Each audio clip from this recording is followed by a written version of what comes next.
আর কদিন পরেই ভোট, হয়তো আগামী সপ্তাহেই ভোট ঘোষণা হয়ে যাবে এবং ভোট ঘোষণার পরে লাগাতার প্রচারে নেমে যাবে সব পক্ষ। কিন্তু তার আগেই প্রচারের শুরু বেঁধে দেওয়ার জন্য নরেন্দ্র মোদী এর আগেও বেশ কয়েকবার এসেছেন এবং এবারের এই সভা ব্রিগেডের যা অত্যন্ত তাৎপর্যপূর্ণ, হ্যাঁ তার সঙ্গে প্রশাসনিক সভা রয়েছে, তারপরে হচ্ছে রাজনৈতিক সভা। যে রাজনৈতিক সভায় তিনি যে বার্তা দেবেন কর্মী সমর্থকদের, বিজেপি নেতাদের, তার জন্য উত্তরবঙ্গ থেকে রাজ্যের বিভিন্ন প্রান্ত থেকে কাল থেকেই প্রচুর মানুষ এসেছেন। ব্রিগেডে প্রচুর মানুষ পৌঁছেও গিয়েছেন। এবার অপেক্ষা নরেন্দ্র মোদী কি বার্তা দেবেন। আমার সঙ্গে অর্ণব রয়েছে সরাসরি। অর্ণব, এর আগের ভোট, অর্থাৎ যদি এর আগের লোকসভা ভোটের কথা বলি, তখন ইস্যু দুর্নীতি দুর্নীতি দুর্নীতি, কিন্তু সেই ইস্যুতে কেন্দ্রের বিরুদ্ধে বঞ্চনার অভিযোগ কাটা যায়নি।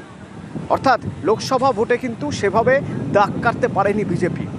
এবারও বেশ কয়েকবার এসেছেন নরেন্দ্র মোদী, যেখানে এসআইআর নিয়ে রাজ্যের শাসক দল সুর চড়িয়ে যাচ্ছে একের পর এক, এবং কিছুদিন আগে পর্যন্ত ধর্ণা অবস্থানে বসেছিলেন এসআইআরে সাধারণ মানুষের হয়রানির বিরুদ্ধে মমতা বন্দ্যোপাধ্যায়। সেইখানে আজ ব্রিগেড থেকে নরেন্দ্র মোদী কি বার্তা দেবেন, কোন গাইডলাইন দিয়ে দেবেন ঝাঁপিয়ে পড়ার জন্য।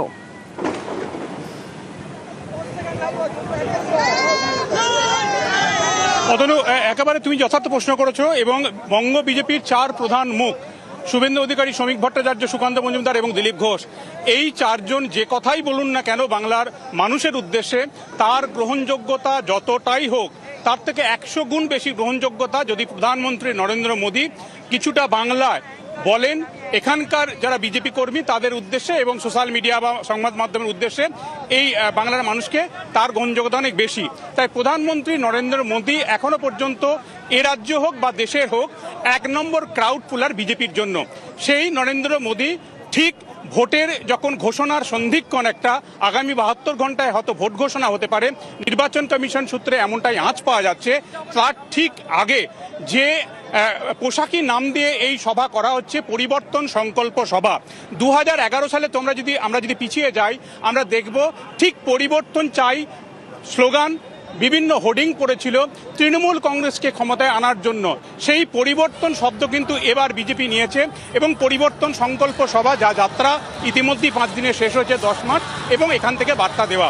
অর্থাৎ স্বরাষ্ট্রমন্ত্রী কয়েকদিন আগে দক্ষিণ 24 পরগনার মাটিতেও যে বার্তা দিয়েছেন, 45 দিনের মধ্যে 7ম পে কমিশনের ডিএ, 60 দিনের মধ্যে সমস্ত সরকারি শূন্য পদে পূরণের প্রক্রিয়া শুরু, এছাড়া বেকারদের চাকরির জন্য 5 বছরের বয়সসীমার ছাড়, তাতে যে চিড়ে ভিজছে না, এটা বিজেপির একেবারে রুট লেভেলের একজন কর্মীও জানেন। কারণ তৃণমূল কংগ্রেস যে দুটো মাস্টার স্ট্রোক দিয়েছে এই মুহূর্তে বাংলায়, এক লক্ষ্মীর ভাণ্ডারের 1 লক্ষে বাজেটের দিন 500 টাকা ইতিমধ্যে বাড়ানো হয়েছে, যা ইতিমধ্যে পেতেও শুরু করেছেন এই বাংলার মহিলারা।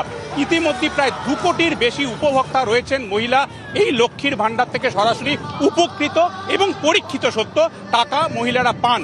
পাশাপাশি যেটা অগস্ট মাস থেকে ঘোষণা ছিল বেকার ভাতা, যার অনলাইন এবং অফলাইন মিলে এখনো পর্যন্ত ফর্ম জমা পড়েছে রাজ্য সরকারের বিভিন্ন দপ্তরের মাধ্যমে নির্দিষ্ট জায়গায় প্রায় 84 লক্ষ, যার টাকা অগস্ট নয় এই মার্চ মাস থেকেই পাচ্ছেন বাংলার যুবরা।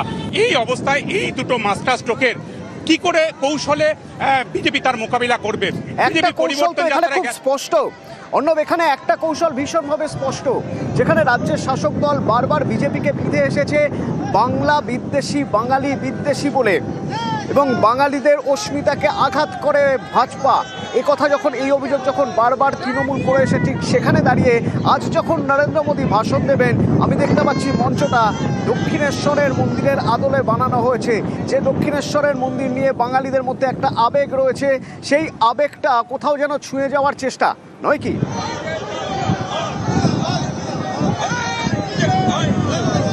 একেবারে অতনু, তুমি যথার্থ বলেছ।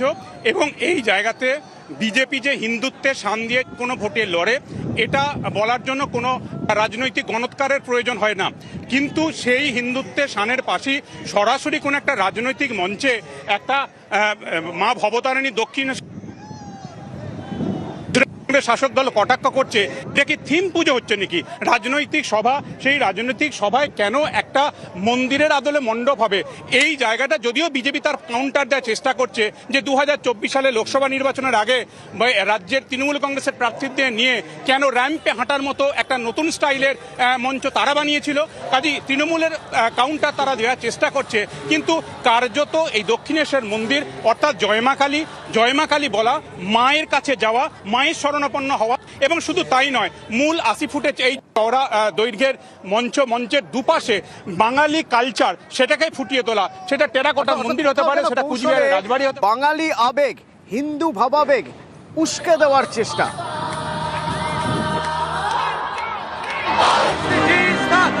কখনো শ্রীরামকৃষ্ণ, মা শারদা, জয় শ্রীরাম কৃষ্ণদেব, জয় মা শারদা। সিঙ্গুরের এই পবিত্র ভূমিকে আমার প্রণাম। आज सुबह मैं मां कामाख्या की धरती पर था और अब यहां बाबा तारकेश्वर की धरती पर आप जनता जनार्दन के दर्शन करने के लिए आया हूं। কখনো কালী, দুর্গা, जय मां काली, जय मां दुर्गा। এবার মোদির মঞ্চে দক্ষিণেশ্বর।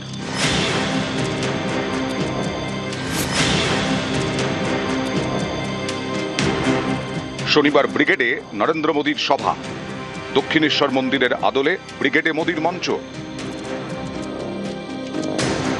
ব্রিগেডে মঞ্চের ডান দিকে ফুটিয়ে তোলা হয়েছে বাংলার একাধিক শিল্প, ঐতিহ্যবাহী মন্দিরের ছবি। আনএক্সপেক্টেড লোকজন হবে। ভারতীয় জনতা পার্টির প্রচার এবং সাংগঠনিক টার্গেট 5 লাখ। আমার বিশ্বাস পেরিয়ে যাবে। যারা ট্রেনে আসবেন মূলত উত্তরবঙ্গ, 1 লক্ষর বেশি লোক চলে আসবে। মিশন 26, ভোট ঘোষণা হওয়া সময়ের অপেক্ষা। আর কয়েকদিন পরেই রায় দেবে বাংলা। বাংলা জিততে বাঙালির মন জিততে হবে, তাই দক্ষিণেশ্বর মন্দিরের আদলে ব্রিগেডে মোদীর মঞ্চ, যাতে বাঙালি আবেগ ছোঁয়া যায়, আবার একই সঙ্গে হিন্দু ভাবাবেগে উস্কে দেওয়া যায়। কলকাতায় বেড়াতে এসে কোথায় যান? রামকৃষ্ণদেবকে খুঁজতে, সেজন্যই ওটা করা হয়। বিবেকানন্দ বলে গেছে কালী পাঁঠা খাবে, আমরা ওই লাইনে।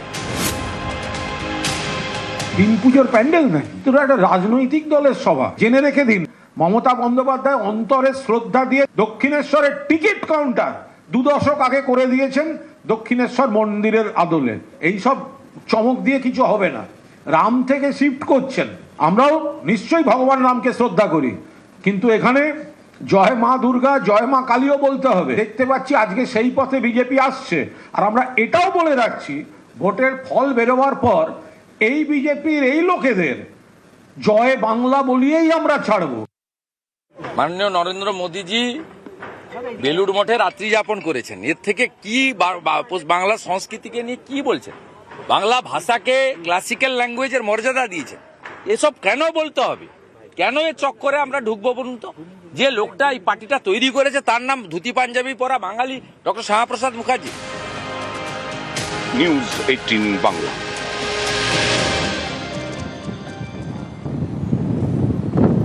আমার সহকর্মী অর্ণব একটু আগেই বলছিল যে পরিবর্তন, এই কয়েনেজ নিয়ে বিজেপি এবার এগোতে চাইছে। যে কয়েনেজের সঙ্গে বাঙালি পরিচিত 2011 সালে, এটা 2026। এই 2026-এ দাঁড়িয়ে কৌশলে বাঙালি ভাবাবেগ, যে ভাবাবেগের জন্য দক্ষিণেশ্বরের ভবতারিণীর মন্দিরের আদলে মন্দির করা হয়েছে, কিন্তু এই সব কিছুর বাইরেও একটা বিষয় থেকে যায়, তা হলো ইস্যু কি, কোন ইস্যু? এবারেও সেই দুর্নীতি ইস্যু, যে ইস্যুতে শান দিয়ে এর আগে খুব একটা ভালো রেজাল্ট করেনি বিজেপি। তাহলে সব স্পষ্ট হয়ে যাবে তার কিছুক্ষণের মধ্যেই। আর সেজন্যই অপেক্ষা। আস্তে আস্তে ব্রিগেডে লোক বাড়ছে। কোথা থেকে আসছেন, কাল রাতে কোথায় ছিলেন, কি অবস্থা ব্রিগেডের ছবি? সুস্মিতা সরাসরি আমার সঙ্গে আছে। সুস্মিতা,